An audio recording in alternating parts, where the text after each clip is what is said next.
من المؤمنين رجال صدقوا ما عاهدوا الله عليه فمنهم من قضى نحبه ومنهم من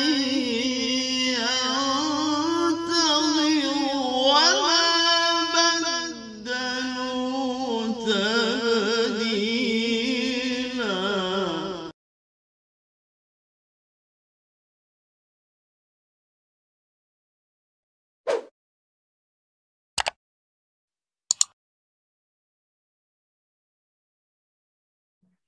Assalamualaikum warahmatullahi wabarakatuh. Waalaikumsalam warahmatullahi wabarakatuh. Bismillahirrahmanirrahim. Alhamdulillahilladzi anzala al-Qur'ana hudan wa rahmatan lil muttaqin. Asyhadu an la ilaha illallah wahdahu la syarika lahul malikul haqqul mubin. Wa asyhadu anna sayyidana wa nabiyyana Muhammadan abduhu wa rasuluh imamul anbiya'i wal mursalin. Allahumma salli wa sallim wa barik ala habibina wa syafi'ina wa maulana nabiyyina Muhammadin wa ala alihi wa ashabihi bi ihsanin ila yaumiddin. Amma ba'du. Faqad qala Allah ta'ala fi kitabihil mubin wa huwa asdaqul qailin. A'udzu billahi minasy syaithanir rajim. Bismillahirrahmanirrahim.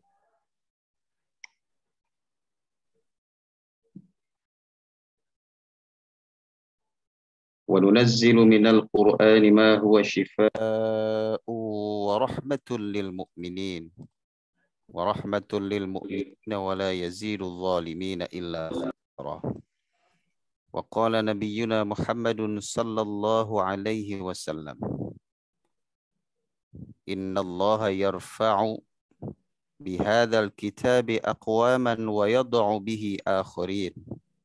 Wa qala aidan khairukum man ta'allama al-Qur'ana wa 'allama. Shadaqallahul 'azim wa sadaqa Rasulullah sallallahu alaihi wasallam.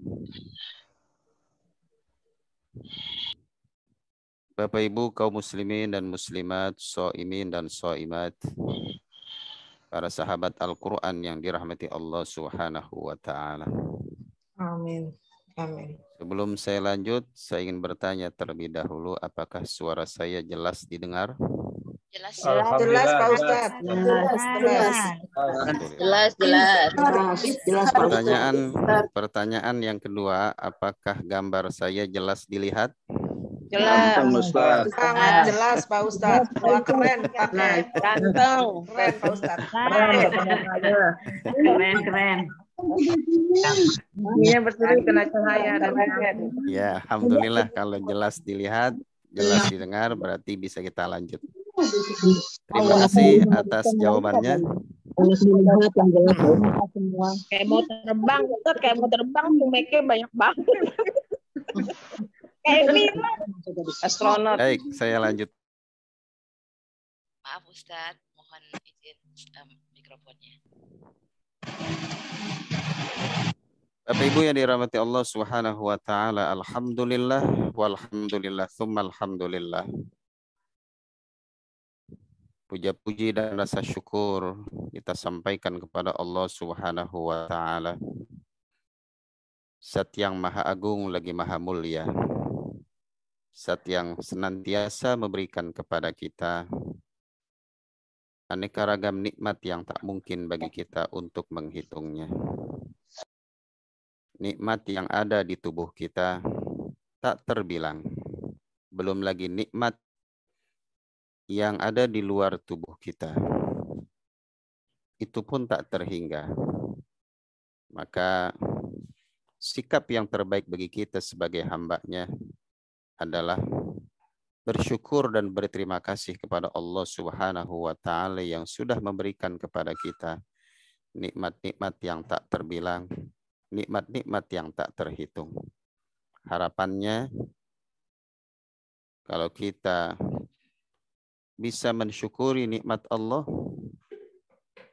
sebagaimana janji Allah dalam surah Ibrahim, la in syakartum la azidannakum. Jika kalian mampu bersyukur, pasti akan aku tambahkan nikmatku kepadamu.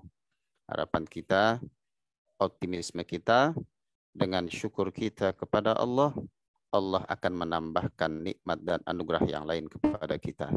Namun kita juga perlu ingat, lanjutan ayatnya, Allah menyatakan dengan tegas, wala in kafartum inna adzabi lasyadid. Namun jika kamu tidak bisa bersyukur, namun jika kamu semuanya justru kufur nikmat, inna adzabi lasyadid, sungguh azabku yang teramat dahsyat akan menimpamu. Na'udzubillah min dzalik. Hadirin hadirat yang dimuliakan Allah Subhanahu wa taala. Cara bersyukur yang baik adalah dengan mengikuti apa yang dicontohkan oleh Rasulullah Muhammad sallallahu alaihi wasallam, yakni beliau dalam rangka bersyukur kepada Allah, ibadahnya semakin bertambah, amal solehnya semakin rajin, keimanannya kepada Allah semakin meningkat. Dibuktikan dengan sholat beliau yang demikian hebatnya sampai kakinya bengkak-bengkak. Ini hadis diriwayatkan dari Sayyidatina Aisyah radhiyallahu anha bahwa Nabi saking hebatnya dalam sholat sampai kakinya bengkak-bengkak. Saya yakin di antara Bapak Ibu ada yang kakinya bengkak-bengkak, tapi nggak tahu karena apa. Apa karena sholat atau karena asam urat? Saya kurang tahu itu. Tapi mudah-mudahan semuanya dalam keadaan sehat walafiat. Hadirin hadirat rahimakumullah. Salawat dan salam marilah kita persembahkan kepada Rasul tercinta bulan jiwa kita, Nabi besar Muhammad sallallahu alaihi wasallam.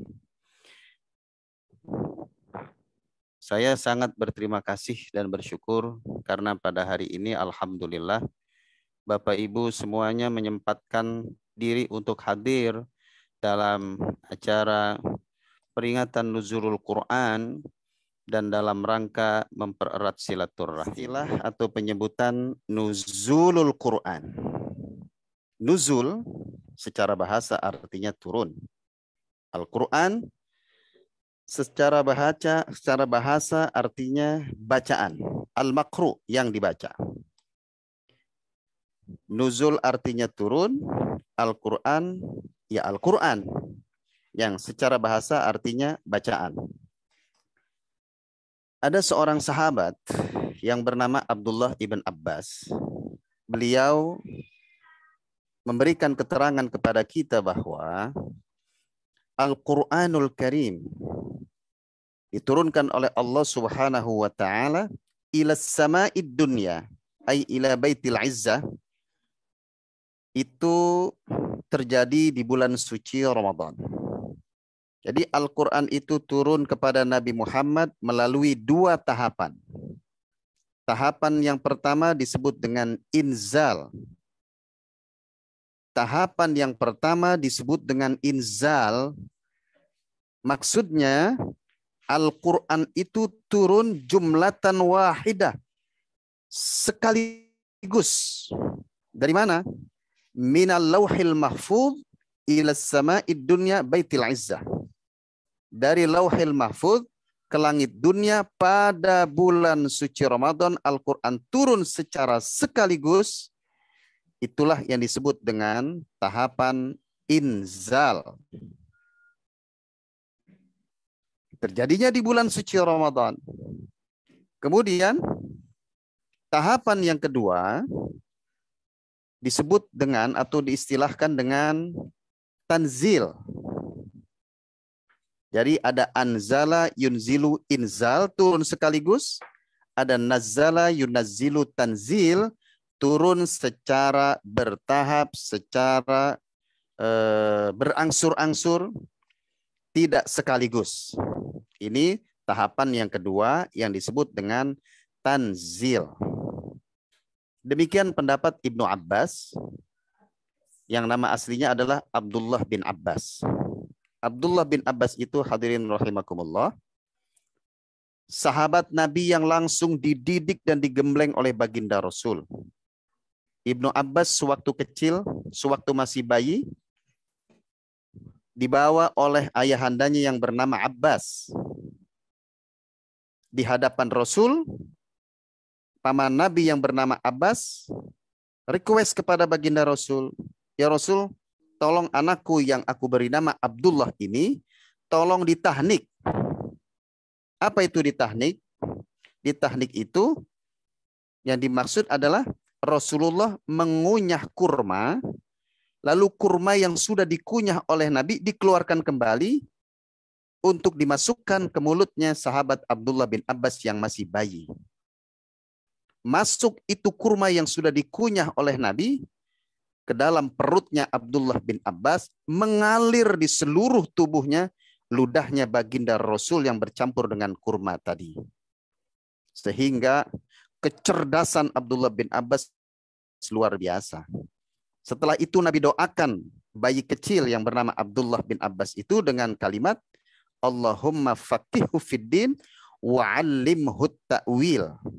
Ya Allah, jadikan anak ini seorang yang faqih dalam urusan agama dan memahami hal-hal yang bersifat takwil. Bapak Ibu hadirin hadirat rahimakumullah. Inilah yang disebut dengan tahnik. Doa Nabi, air liur Nabi yang mengalir di tubuh sahabat Abdullah bin Abbas menyebabkan beliau menjadi orang yang sangat alim dalam urusan agama, terutama dalam urusan Al-Quranul Karim. Saya lanjut bahwa Al-Quran itu turun melalui dua tahapan. Ada tahapan inzal, ada tahapan tanzil. Tahapan pertama inzal, turun sekaligus di bulan suci Ramadan. Tahapan yang kedua, tanzil pun turun di bulan suci Ramadan. Sehingga Ramadan menjadi bulan yang sangat mulia, menjadi bulan yang paling mulia dibandingkan bulan-bulan lainnya. Karena pada bulan itu turun Al-Quranul Karim yang menjadi mukjizat terbesarnya Nabi kita Muhammad sallallahu alaihi wasallam. Dalam sebuah hadis Rasulullah bersabda, Al-Qur'anu afdalu min kulli syai'in dunallah. Al-Qur'an itu adalah hal yang paling utama dan paling mulia selain Allah Subhanahu wa taala, sehingga apapun yang dikaitkan dengan Al-Qur'an menjadi mulia dan dimuliakan oleh Allah. Contohnya bulan suci Ramadan menjadi bulan yang paling mulia karena di dalamnya turun Al-Quranul Karim sebagaimana Allah sebutkan dalam surah Al-Baqarah 185 yang tadi telah dibacakan oleh Ibu Susi. Syahrul Ramadan alladzi unzila fihi al-Qur'anu hudan lin-nasi wa bayyinatin minal huda wal furqan. Bulan Ramadan adalah bulan di mana Al-Quranul Karim diturunkan oleh Allah untuk dijadikan sebagai pedoman hidup bagi umat manusia, sebagai penjelas dan sebagai pembeda antara yang hak dan yang batil.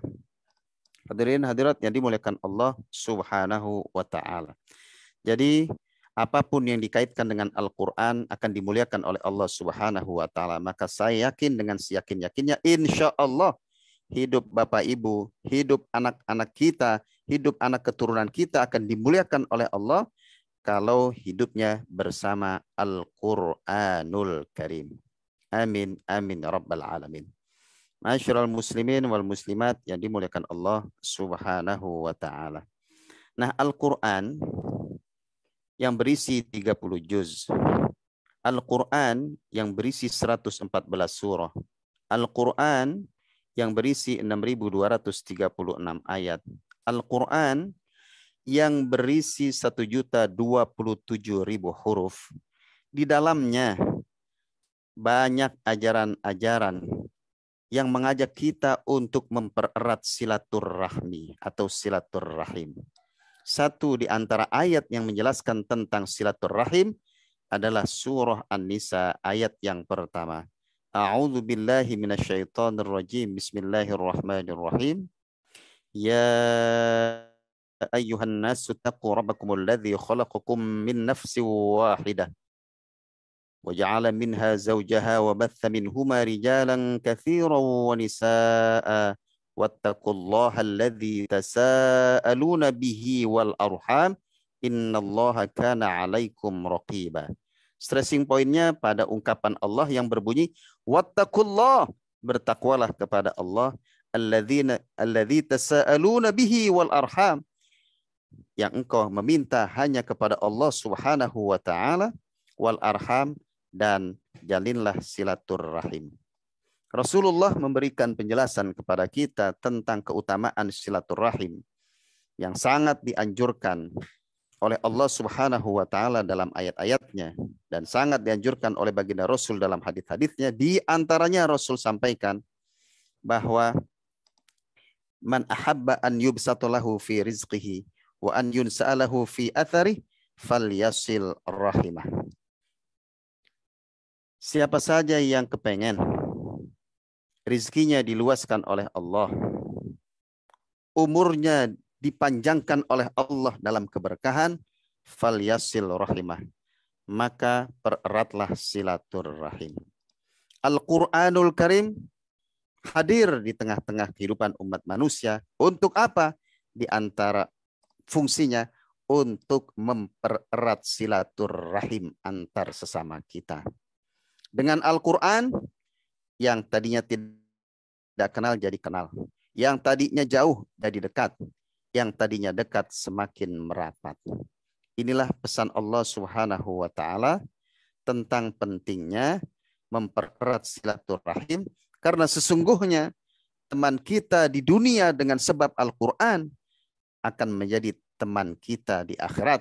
Sebab ulama menjelaskan kepada kita bahwa di antara hal yang akan memberikan syafaat kepada kita, selain asy-syafa'atul uzma min Rasulillah, selain syafaat dari Al-Quran, ada juga yang bisa memberikan syafaat kepada kita agar kita digampangkan masuk ke dalam surga. Apa itu? Teman yang soleh dan solehah. Teman yang soleh dan solehah yang bersama-sama dengan kita membaca dan mempelajari Al-Quran di dunia ini, kelak di yaumil kiamah, teman kita itu akan bersaksi di hadapan Allah bahwa kita pernah bersama-sama ngaji di LBIQ, pernah bersama-sama ngaji di majelis Al-Quran, pernah bersama-sama ngaji melalui media Zoom. Teman-teman kita yang soleh itu akan bersaksi dan munajat mohon kepada Allah agar kita dimasukkan ke dalam surganya. Luar biasa fadilahnya bersilaturahim, bahwa dengan silaturahim bukan cuma rezeki kita akan diluaskan oleh Allah, dengan silaturahim bukan cuma umur kita akan diberikan keberkahan oleh Allah, tapi dengan silaturahim kelak pada hari kiamat nanti kita semuanya akan dimudahkan oleh Allah masuk ke dalam surganya. Amin, amin, ya rabbal alamin. Sebagai penutup, saya ingin menyampaikan satu wasiat yang diajarkan oleh baginda Rasul. Wasiat ini Bapak Ibu disampaikan Nabi kepada sahabat Mu'adz bin Jabal. Kata Nabi kepada sahabat Mu'adz bin Jabal, ya Mu'adz ibn Jabal, wahai Mu'adz bin Jabal, usikal yaum, aku berwasiat kepadamu hari ini untuk tidak meninggalkan doa yang aku sampaikan kepada engkau untuk engkau baca sehabis sholat 5 waktu. Apa doanya ya Rasulullah? Doanya berbunyi, Allahumma a'inni ala dzikrika wa syukrika wa husni ibadatik. Allahumma a'inni ala dzikrika wa syukrika wa husni ibadatik. Ini doa Bapak Ibu diajarkan langsung oleh Nabi kepada sahabat Mu'adz bin Jabal untuk kita umatnya mengamalkan itu. Kita baca sehabis sholat 5 waktu. Dubur kulli shalah kata Nabi. Sehabis sholat 5 waktu kita baca ini doa. Allahumma a'inni ala dzikrika wa syukrika wa husni ibadatik. Alhamdulillah saya sudah mengamalkan itu dan terbukti. Coba. Bukti gimana? Ini saya ngomong tuh di depan mulut saya. Terpancar cahaya. Luar biasa itu. Jadi Allahumma a'inni ala dzikrika wa syukrika wa husni ibadatik. Ya Allah, a'inni, bantu aku. Ala dzikrika, agar selalu ingat kepada engkau. Wa syukrika, agar selalu bersyukur kepada engkau. Wa husni ibadatik, agar selalu beribadah kepada engkau dengan ibadah yang sebaik-baiknya. Masya Allah. Ini doa diajarkan oleh Nabi. Dan doa ini relevan banget dengan kondisi di mana kita sekarang sudah berada di 10 hari yang terakhir. 10 hari yang terakhir. Umumnya masjid dan musola banyak mengalami kemajuan Bapak Ibu. Luar biasa.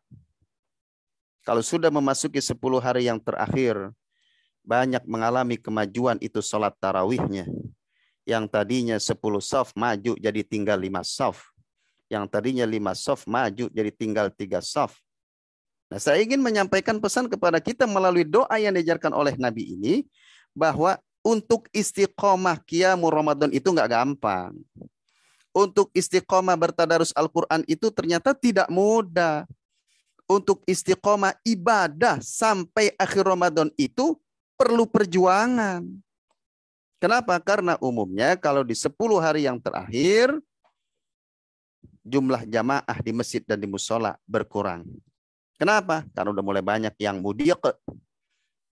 Karena banyak yang pindah ke mal-mal, pindah ke Tamsid, pindah ke Tanah Abang untuk mempersiapkan Lebaran. Maka perlu saya ingatkan, dan ingatan ini buat saya juga, buat peringatan buat saya juga, khususnya dan Bapak Ibu kita umat Islam pada umumnya, minta kepada Allah pertolongannya agar kita bisa istiqamah sampai akhir Ramadan dengan doa, Allahumma a'inni, bantu aku ya Rabb agar istiqamah sampai akhir Ramadan. Untuk apa? Untuk senantiasa berzikir kepada Engkau.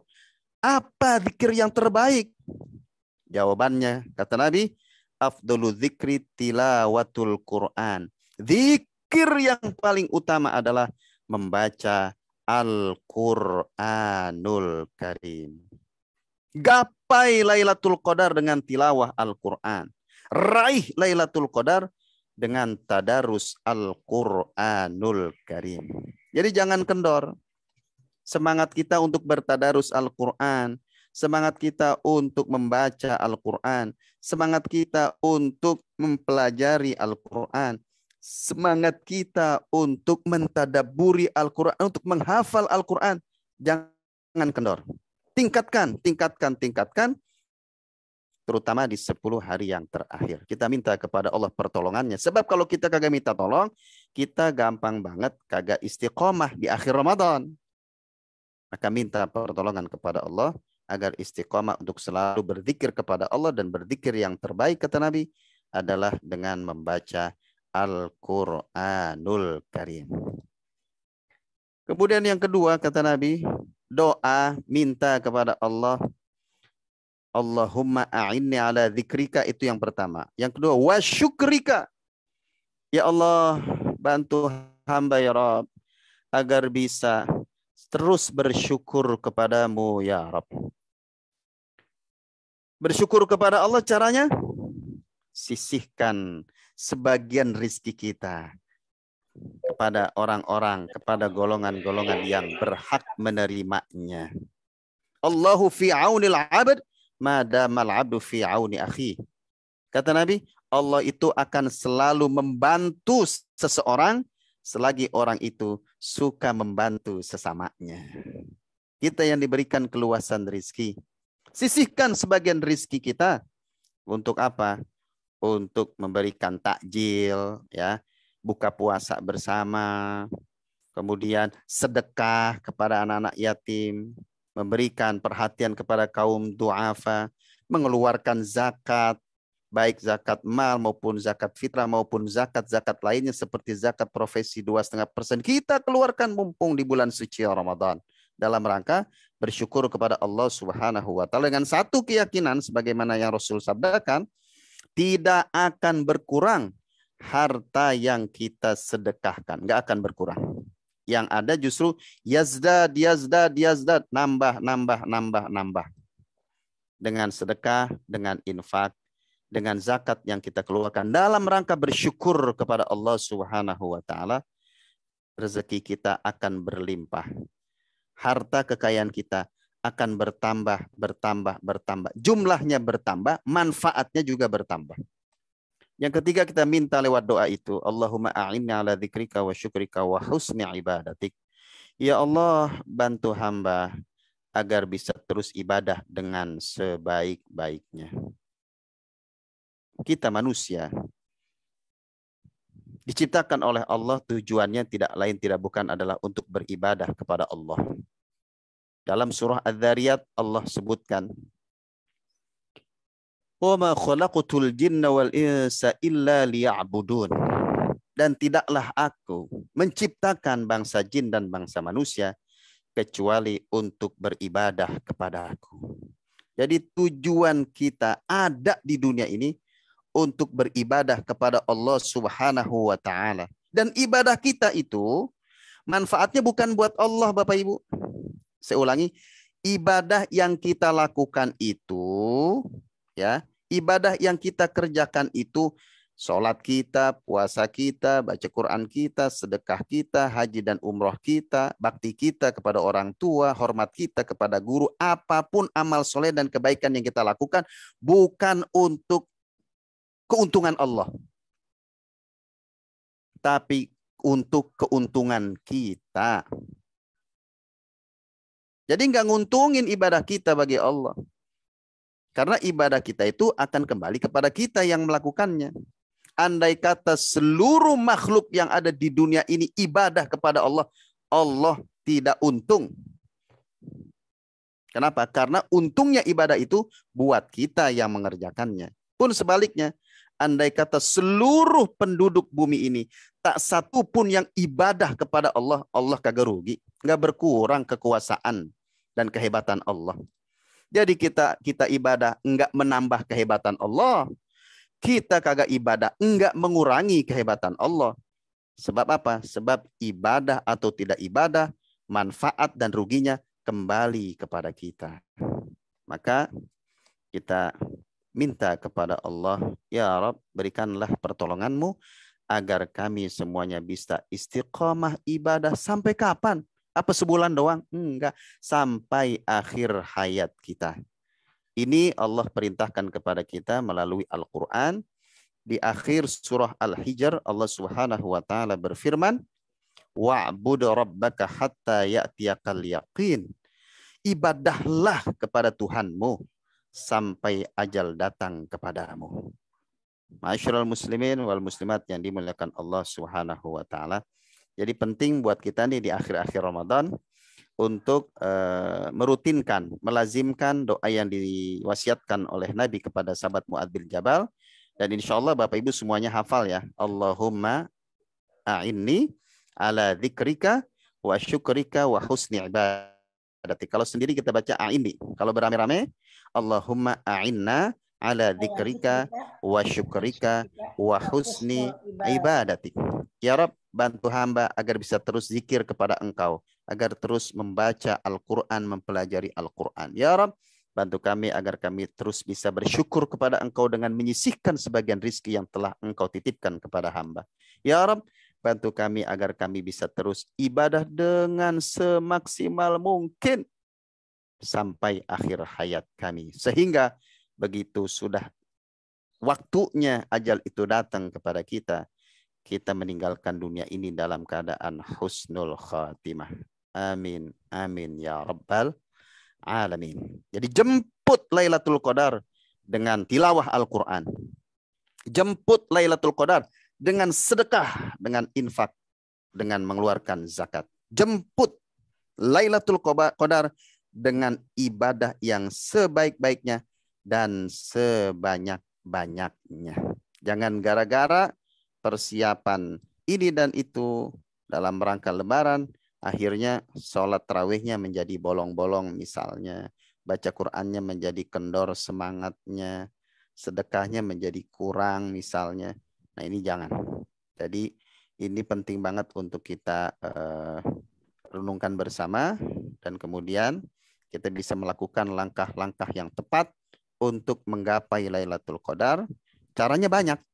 Jadi Lailatul Qadar digapai itu dengan banyak cara. Bisa dengan tilawah Al-Quran, bisa dengan sedekah, bisa dengan ibadah yang sebaik-baiknya, bisa dengan berbakti, bisa dengan melaksanakan tugas kita yang kita laksanakan dengan sebaik-baiknya. Kalau memang bisa itikaf, itikaflah. Tapi kalau memang belum bisa itikaf karena masih sibuk dengan kegiatan yang rutin dilaksanakan sebagai pegawai misalnya, sebagai guru misalnya, beraktivitas seperti biasa, niatkan untuk mendapatkan ridha Allah, untuk menggapai Lailatul Qadar. Demikian uraian singkat dari saya, mudah-mudahan bermanfaat khususnya buat saya pribadi dan buat Bapak Ibu umumnya, bahwa Al-Quran itu datang dan turun kepada Nabi Muhammad, akhirnya sampai kepada kita untuk memberikan petunjuk. Inilah jalan yang benar, ini jalan yang akan mengantarkan kita kepada kebahagiaan hakiki dunia sampai akhirat. Ini jalan yang nggak benar, jangan diikutin. Al-Quran datang kepada kita sebagai hudan, sebagai petunjuk. Al-Quran datang kepada kita sebagai imam, kitanya makmum, kita ikut bagaimana imam. Al-Quran datang kepada kita memberikan bimbingan agar hidup kita selamat dunia sampai akhirat. Caranya baca, pelajari, tadabburi, hafalkan, dan amalkan secara bertahap. Insya Allah hidup kita akan berkah mulia, bahagia dunia sampai akhirat. Amin ya rabbal alamin.